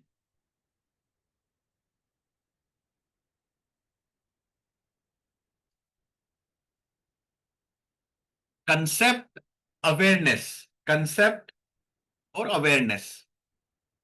दूसरा ये बहुत सिंपल है दोस्तों, 1-1 लाख रुपए 10 साल तक दीजिए, जीवन लाभ। और 2,30,000 रुपए लाइफ टाइम लीजिए। सॉरी, लाइफ टाइम नहीं, अगले 10 साल तक लीजिए। 10-16 जीवन लाभ आपको देना है। 11 लाख रुपए का सम एश्योर्ड, मैच्योरिटी 10 सेटलमेंट में। 1-1 लाख 10 साल तक दीजिए। 2,30,000 रुपए 10 साल तक लीजिए। ये अगर आपके किसी क्लाइंट के बच्चे भी है ना, 10 साल, 12 साल, 15 साल, तो उनको पॉकेट मनी प्लान के नाम से भी ये दिया जाता है। रेगुलर इनकम कंसेप्ट, जीवन लाभ का 2,60,000 रुपये 15 साल तक बचत कीजिए, और 2,56,000 रुपये अगले 50 साल तक लीजिए, और 1.5 करोड़ रुपए 100 ईयर्स तक आपको मिलेगा। ये भी सिंपल जीवन उमंग प्लान दिया हुआ है। एक ही जीवन उमंग है, जिंदगी भर गारंटेड इनकम, 5,20,000 रुपये। इसमें जीएसटी के साथ है। अभी 22 तारीख के बाद देखते हैं जीएसटी का कितना, क्या इम्पैक्ट आता है। तो 5 लाख रुपए प्रीमियम पे ये बनाया है, जिससे कि टैक्स फ्री ये दिखे। तो आप अगर किसी को समझाएं, तो एक वाइट पेपर पे इस तरह से समझाइए, मैन एट वर्क, आज हम काम कर रहे हैं, 60 साल पे हम पहुंचेंगे। तो हमारे पास ऑप्शन है कि अगर हम प्लानिंग करते हैं, तो हमारी मनी हमारे लिए काम करे, हमारी मनी हमारे लिए काम करे। नहीं तो हम और नीचे चले जाएंगे। 60 के बाद मर्सी, या हमें रीवर्क करना पड़ेगा। आज 25 साल, 30 साल की हमारी एज है, बॉडी हमारा साथ दे रही है, हमारी स्किल्स हमारा साथ दे रही है। तो ये बहुत अच्छा फेज है, 25 से 60, कि हम एक धन का निर्माण कर दें जो 60 साल के बाद हमको संभाल के रखेगा। जो लाइन है ये मतलब हमको संभाल के रख रही है। नहीं तो 60 साल की उम्र के बाद हमें और नीचे जाना पड़ेगा। जब हम ऊपर जाके फिर और नीचे जाना पड़ेगा, मर्सी एट वर्क, या हमें रीवर्क करना पड़ेगा। तो रिटायरमेंट नहीं आएगा, वो फेज आएगा रिटायर्ड का। वो फेज आएगा रिटायर्ड का। जब हमारी एक्टिव इनकम हमको मिल रही है, उस समय हमें हमारे पैसिव इनकम का जो है सोर्स क्रिएट कर लेना है। तो 4 तरह के सीनियर सिटीजन हैं। डिपेंडेंट, परिवार के ऊपर। सेल्फ डिपेंडेंट, जो रीवर्क करते हैं। छोटा मोटा आप देखते होंगे कहीं सब्जी बेच रहे हैं, सामान बेच रहे हैं। सेल्फ डिपेंडेंट एंड सपोर्टिव, जो त्योहार पे, बच्चों के बर्थडे पे, एनिवर्सरी पे उनको सपोर्ट भी करते हैं। बच्चों को घूमने के लिए, मेला देखने के लिए पैसा दे देते हैं। Fourth one, self dependent, supporting and think for next generation. अगले जनरेशन के लिए भी स्टेट क्रिएट करके गए हैं। जैसे हम दिखाते हैं कि उमंग से आपको पैसा मिल जाएगा, उत्सव से आपको पैसा मिल जाएगा। तो अगले जनरेशन के लिए भी एक बहुत बड़ा अमाउंट उन्होंने सिक्योर करके रखा हुआ है। एक एक कंसेप्ट होता है दोस्तों, इसको आप बता सकते हैं मैप ऑफ लाइफ से भी, कि 0 से 25 की एक जो स्टेज है, इसमें सपोर्टेड है। हमारा पेरेंट्स हमको सपोर्ट करते हैं। हमारी पढ़ाई लिखाई, भोजन, सब चीजें हमारे पेरेंट्स बियर करते हैं। 25 साल की एज में जब हम पैसा कमाने लग जाते हैं, तो हम इंडिपेंडेंट बन जाते हैं। इंडिपेंडेंट मतलब हम अपने निर्णय खुद लेते हैं कि जो 100 रुपए हमें मिल रहा है हम उसे कैसे खर्च करेंगे। 28 साल 30 साल की एज, जब हम शादी के बंधन में बसते बनते हैं, तो हम सपोर्टिव बन जाते हैं। और ये 30 साल से लेके 60 62 साल तक एज चलती रहती है कि हम सपोर्टिव का रोल निभाते हैं अपनी वाइफ के लिए, अपने बच्चों के लिए,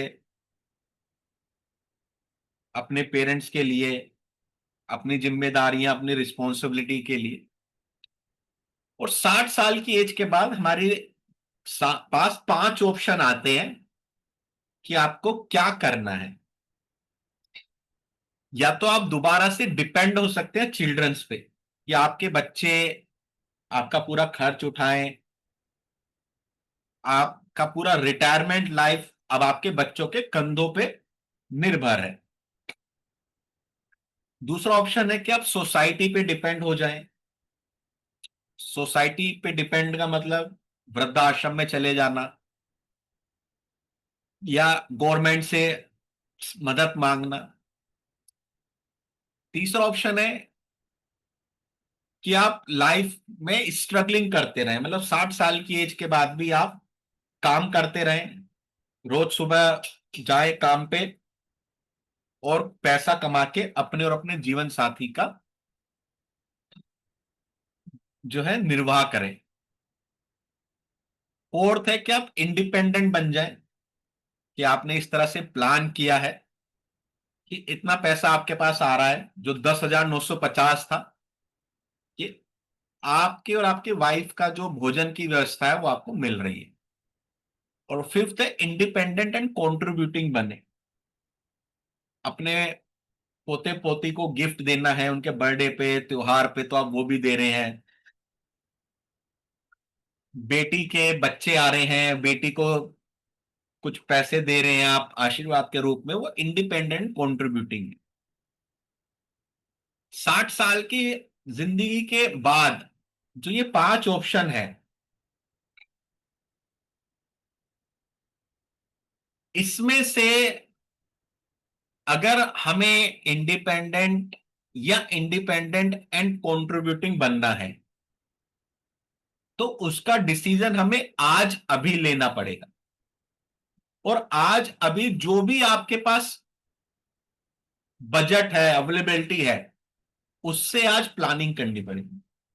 क्योंकि अगर आप चुनते हैं कि मैं डिपेंड ऑन चिल्ड्रन हो जाऊं, डिपेंडेंट सोसाइटी हो जाऊं और स्ट्रगलिंग फॉर लाइफ करता रहूं, तो आपको रिटायरमेंट प्लानिंग की जरूरत नहीं है। लेकिन अगर आप चूज कर रहे हैं इंडिपेंडेंट या इंडिपेंडेंट एंड कंट्रीब्यूटिंग, तो कस्टमर के सामने फॉर्म बढ़ाते हुए कहिए कि आज आपको डिसीजन लेना पड़ेगा।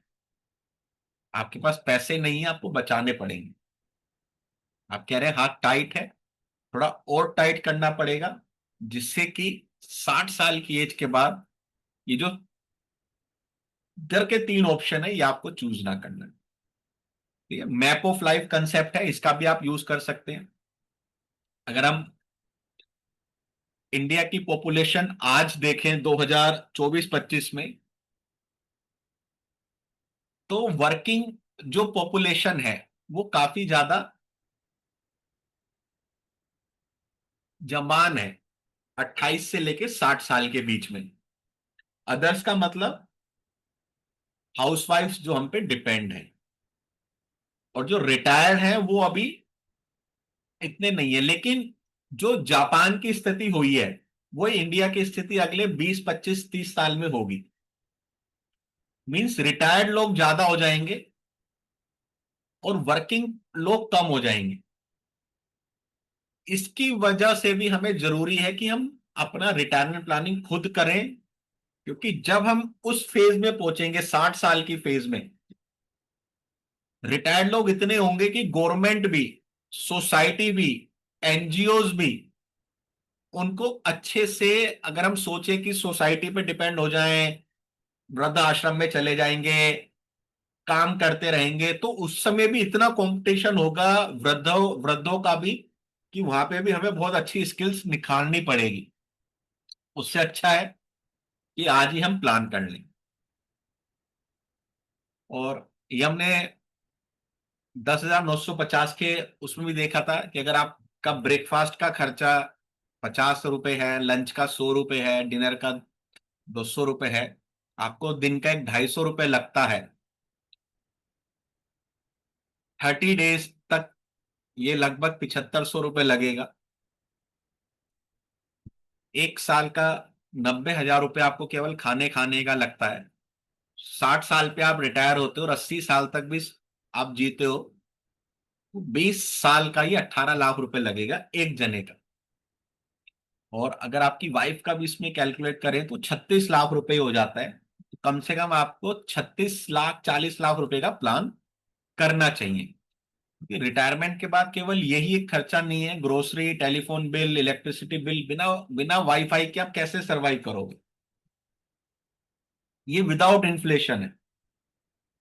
नॉर्मल क्लोथिंग, फ्यूल, मैं कह रहा हूं कि आप इनमें से कोई खर्चा नहीं कर रहे, लेकिन केवल खाने खाने के लिए आपके पास अकाउंट में 36 लाख रुपए होना चाहिए। और ये ऐसा होना चाहिए जिसपे कोई मार्केट रिस्क ना हो, कोई मार्केट वोलेटिलिटी ना हो, किसी भी तरह का कोई एक्टिव पार्टिसिपेशन ना हो।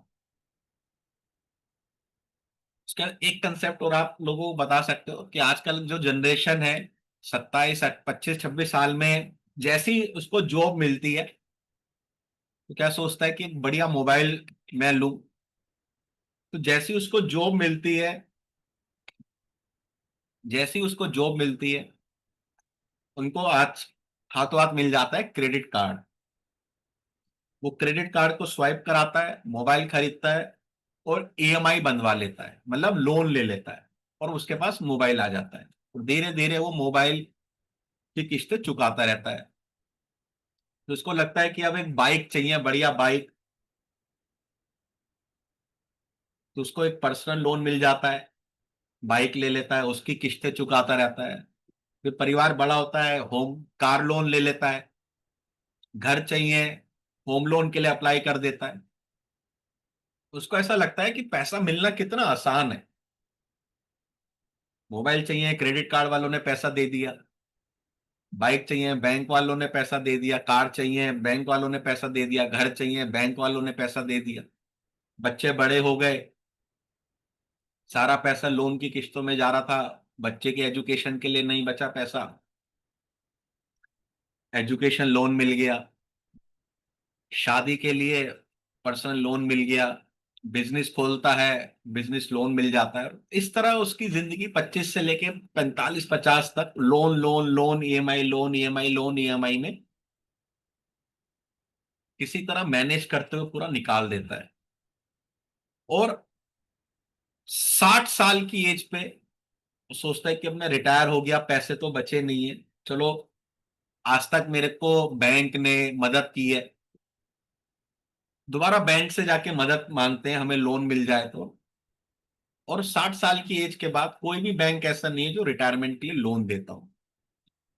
इसके लिए एक कंसेप्ट कि आप आज से ही 1 करोड़ का आपको रिटायरमेंट का लोन मिलेगा, लेकिन ये लोन आपको फ्यूचर में मिलेगा। बाकी लोन क्या होते हैं कि आपको पैसा लमसम मिल गया, आप उसका भुगतान किश्तों में करो। ये पैसा आपको फ्यूचर में लमसम मिलेगा, लेकिन भुगतान आपको आज से करना है। आप 25 साल के हो, आपको 60 साल की एज पे 1 करोड़ रुपए का लोन मिल जाएगा।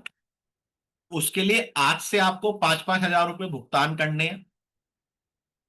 आज से आपको 5-5 हजार रुपए भुगतान करने हैं। इस तरह से आप टोटल भुगतान करोगे 20 लाख रुपए। उस लोन में आप इंटरेस्ट देते हो, यहां पे आपको इंटरेस्ट मिलेगा कितना, लगभग 80 लाख रुपए। और आपको 1 करोड़ रुपए मिल जाएगा। आप 30 साल के हो, आपको 1 करोड़ रुपए मिलेगा, आपको 8 हजार रुपए देना है अगले 30 साल तक। ये सिंपल टेबल नंबर 714 के साथ बनाया हुआ है। पहले आपको ये समझाना है, फिर ये समझाना है। इसका आप प्रिंट आउट भी निकाल सकते हो। फ्रंट में ये रिटायरमेंट लोन, और बैंक में और बैक साइड में ये प्री अप्रूव रिटायरमेंट लोन। ये लोन क्या होते हैं कि आपको लमसम मिल गया, फिर आपको किश्तों में पैसा देना है और इंटरेस्ट देना है। यहां पे आपको लमसम रिटायरमेंट पे मिलेगा, आज से आपको पैसा जमा करना है। 25 साल की एज में ले लीजिए, 80 लाख रुपए का फायदा होगा। 30 साल की एज में चालू करोगे तो 72,50,000 का फायदा होगा। जितना लेट करोगे उतना गेन कम आपको मिलेगा। बहुत अच्छा कंसेप्ट है।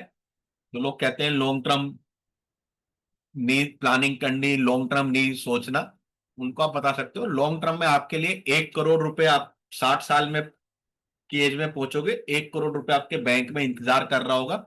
उसके लिए आज से थोड़ा थोड़ा पैसा डिपॉजिट करना स्टार्ट कर दीजिए। ये 714 का कंसेप्ट है, pre approved retirement. 714 pre approved retirement plan concept. जैसे 25 साल का है कोई एज, तो इसका मतलब 35 साल की टर्म है। 30 ईयर्स है तो 30 साल की टर्म है। 35 है तो 25 साल की टर्म है। 45 है तो 15 साल की टर्म दी हुई है। और इस पे हमारा एक वीडियो भी चल रहा है, काफी सारे एडवाइजर्स ने वीडियो भी बनवाई है, 3 मिनट 6 सवाल आपके बेहतर कल के लिए। आप में से किस किस ने वीडियो बनवाया है इस पे अपना हिंदी में? ये इंग्लिश हिंदी दोनों में है। ये क्वेश्चंस भी आप अपने कस्टमर से पूछ सकते हैं। अब इसमें वीडियो में हमने फिगर चेंज करवा दी है। इसमें भी मुन्ना जी, इसमें भी जब आप पूछें तो फिगर चेंज कर दीजिए। 5 हजार 10 हजार की अब बात मत कीजिए, 20-25 हजार की बात कीजिए। कि आज से अगर आप अपने बुढ़ापे के लिए हर महीने 15 हजार, 10 हजार, 15 हजार, 20 हजार रुपए बचाओगे तो क्या आपके बच्चों को कोई आपत्ति होगी? यस या नो? लेकिन कल अगर बुढ़ापे में आप अपने बच्चों से हर महीने 15 हजार, 20 हजार रुपए मांगोगे तो क्या आपके बच्चों को आपत्ति होगी? यस या नो? क्या आप अपने बच्चों से अपने बुढ़ापे का खर्च मांगना चाहोगे? जहां आप कार्यरत है, क्या भविष्य में आपको पेंशन फंड का प्रोविजन है? ये पूरा क्वेश्चनर है, इंग्लिश में भी है, हिंदी में भी है। इसको आप यूज कीजिए, बहुत पावरफुल है, काफी अच्छा आपको देगा। इसी कंसेप्ट, इसी क्वेश्चनर को यूज करते करते तो छोटे छोटे कंसेप्ट हैं, एटीएम कंसेप्ट, जज कंसेप्ट, या 3 type of law in concept, वो कस्टमर से बातों बातों में आप कर सकते हैं। और बाकी कुछ आपको पीडीएफ में ये मिल जाएंगे दोस्तों, रिटायरमेंट के अवेयरनेस के पोस्टर 10,950 का भी एक 1 पेजर हमने बनाया है, ये भी आपको मिल जाएगा। What does 10,950 means.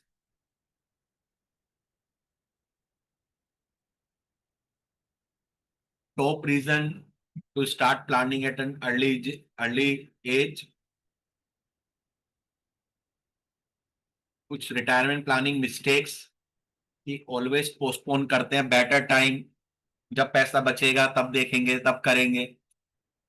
Avoiding risk कि अगर नहीं भर पाए तो क्या होगा, नहीं भर पाए तो क्या होगा, इस मेंटलिटी से कभी शुरुआत ही नहीं कर पाते हैं। Drawing upon it for non emergency.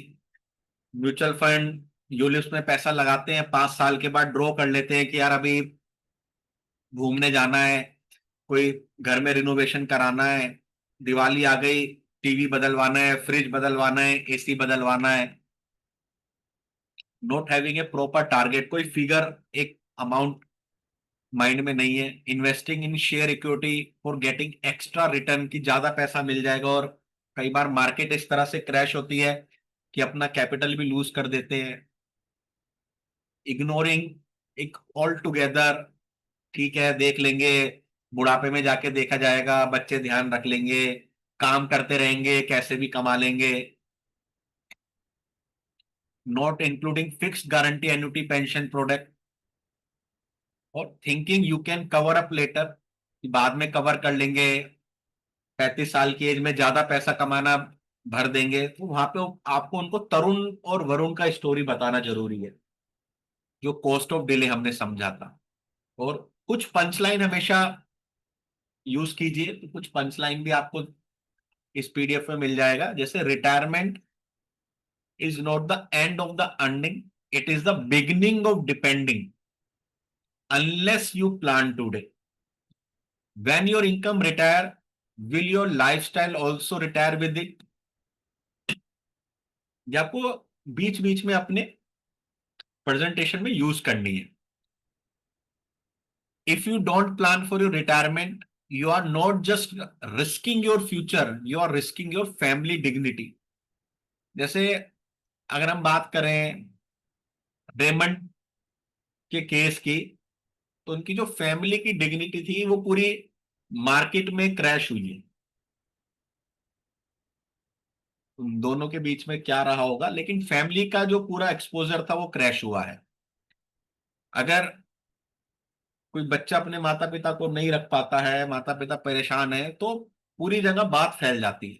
और जो परिवार की इतने साल से प्रतिष्ठा रही होती है ना, जो बनी होती है, वो पूरी सोसाइटी में, समाज में सब खत्म हो जाती है। In your working years you protect your childrens dreams, in retirement planning protect your own dignity.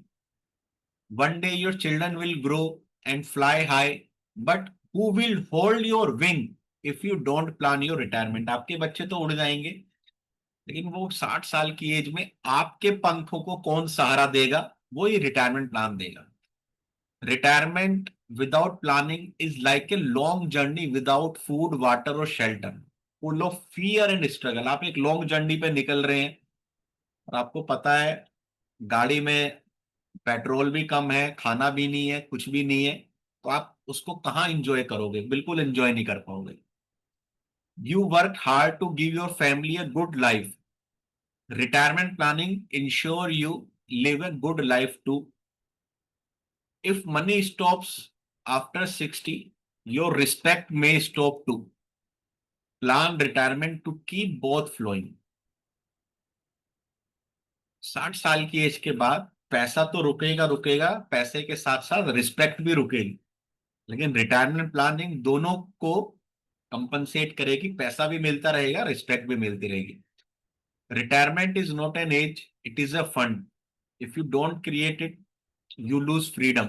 Don't leave your old age at the mercy of your children kindness, give yourself the gift of financial independence. ये एक एक status ना आप अपने, एक एक punchline अपने status पे भी आप रख सकते हो daily. Retirement pension is not just money, it is the blessing that lets an elder live with dignity, respect and pride। और ये हिंदी में भी दिए हुए हैं, रिटायरमेंट पेंशन केवल कुछ हजार रुपए नहीं, यह वो आशीर्वाद है जिससे बुजुर्ग अपनी इज्जत और आत्मसम्मान बनाए रखता है। बुढ़ापे में पैसा खर्च करने की ताकत ही असली इज्जत है, और वो ताकत पेंशन से आती है। अगर बुढ़ापे में आप पैसा खर्च कर रहे हो अपने अपने वाइफ के ऊपर, वही असली आपने कमाई की है। पेंशन वो सहारा है जो बुजुर्ग को अपने बच्चों पर बोझ बनने से बचाता है। बिना पेंशन का बुढ़ापा बिना छत के घर जैसा होता है, असुरक्षित और अधूरा। और पेंशन बूढ़ेपन की सबसे बड़ी दवा है, ये अकेलेपन, लाचारी और शर्मिंदगी से बचाती है। हिंदी में भी है, इंग्लिश में भी है, आप जैसा चाहे यूज कर सकते हैं। ये कुछ पंच लाइन्स हैं। तो दोस्तों, ये था हमारा आज का सेशन, डे 5। और इसी के साथ हमारा जो रिटायरमेंट प्लानिंग की जर्नी थी 7 डेज की, ये आज खत्म होती है। कैसा रहा आप सभी का सफर, एक बार चैट बॉक्स में बताइए। आज जो मेन हमने सीखा, टाइप ऑफ इनकम, और हर इनकम के साथ जो रिस्क एसोसिएटेड है वो आपको कस्टमर को बताने हैं।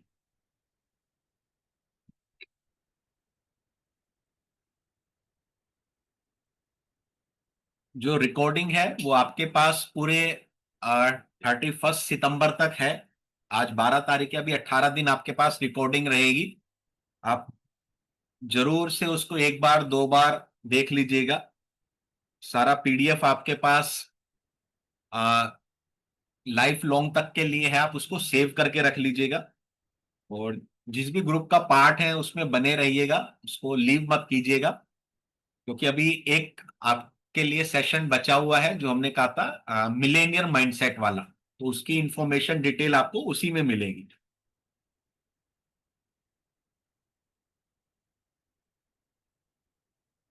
उसकी डिटेल आपको उसी में मिलेगी, जो हमारा एक सेशन है मिलेनियर माइंडसेट वाला।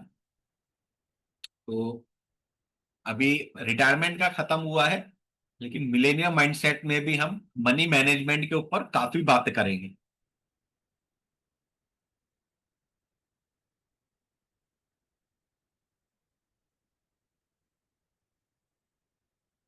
इस रिटायरमेंट के ऊपर आप बहुत बड़े बड़े अच्छे अच्छे प्लान बेच सकते हैं। जो आज कंसेप्ट हमने बताया, रिटायरमेंट लोन कंसेप्ट, कम से कम 15-20 लोगों को बता के आइए।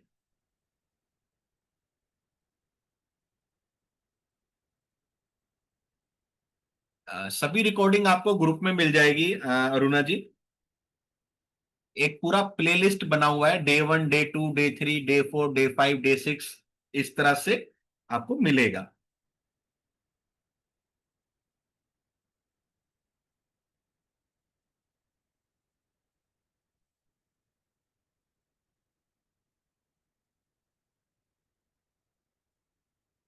यस, ग्रुप में।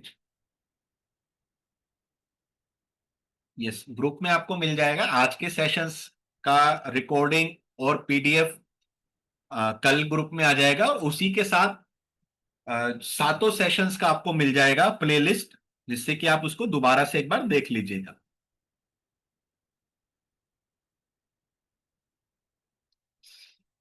दोस्तों, ग्रुप अभी ओपन हो जाएगा। आप अपना रिटायरमेंट प्लानिंग का आपका जैसा भी एक्सपीरियंस रहा है वो एक बार जरूर शेयर कीजिएगा कि आपको कैसा लगा। और जो भी आपके सर्टिफिकेशन है, बोनस है, वो सब आपको मंडे से मिल जाएंगे। अभी ग्रुप में आपको सर्वे फॉर्म आ जाएंगे और टेलीकॉलिंग स्क्रिप्ट आपको मिल जाएगी। ये दोनों चीजें भी मुन्ना जी आपको शेयर कर देंगे।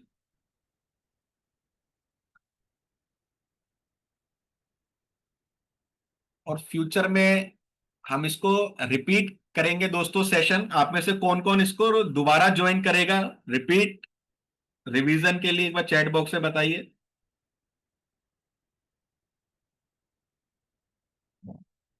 अपने जो भी आपके दोस्त हैं, फ्रेंड सर्कल्स में साथी हैं जो इंश्योरेंस एडवाइजर हैं, जो नहीं ज्वाइन कर पाए किसी कारणवश, तो उनको भी जरूर रिकमेंड कीजिए, जिससे कि जो ये रिटायरमेंट है इस पे हमारे अधिकतर एडवाइजर काम करके एक अच्छा बिजनेस लेके आ पाए।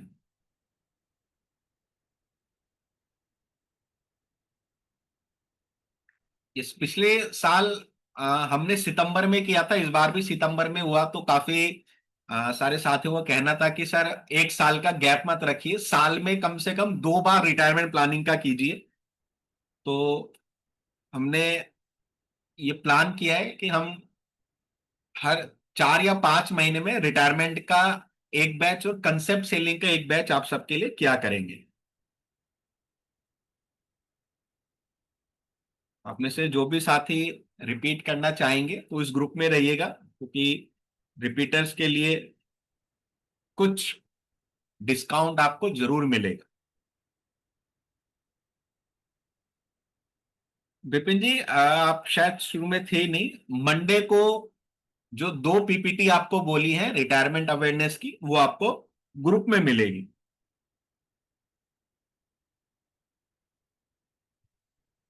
सर्टिफिकेट के लिए आपको एक छोटा सा एग्जाम देना पड़ेगा, तो वो मंडे को आपको ग्रुप में मिल जाएगा।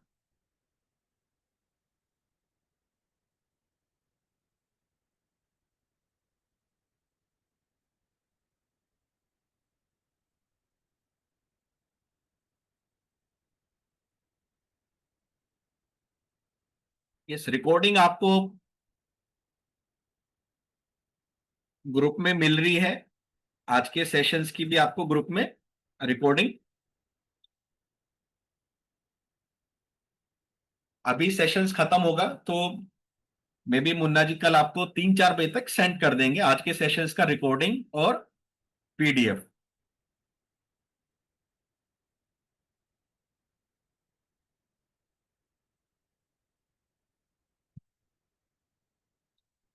दोस्तों जो बस एक सेशन अभी हमारा रहता है, secrets of the Millionaire mind, वो मे बी जो नेक्स्ट संडे है 16th के बाद वाला, उसको मे बी हम प्लान कर रहे हैं। तो कल एक बार मैं मुन्ना जी से डेट पूछ के आपको कंफर्म कर दूंगा, क्योंकि मैं चाहता हूं कि दिवाली से पहले जो माइंड की भी क्लीजनिंग है मनी के रिलेटेड, वो आप सबकी हो जाए।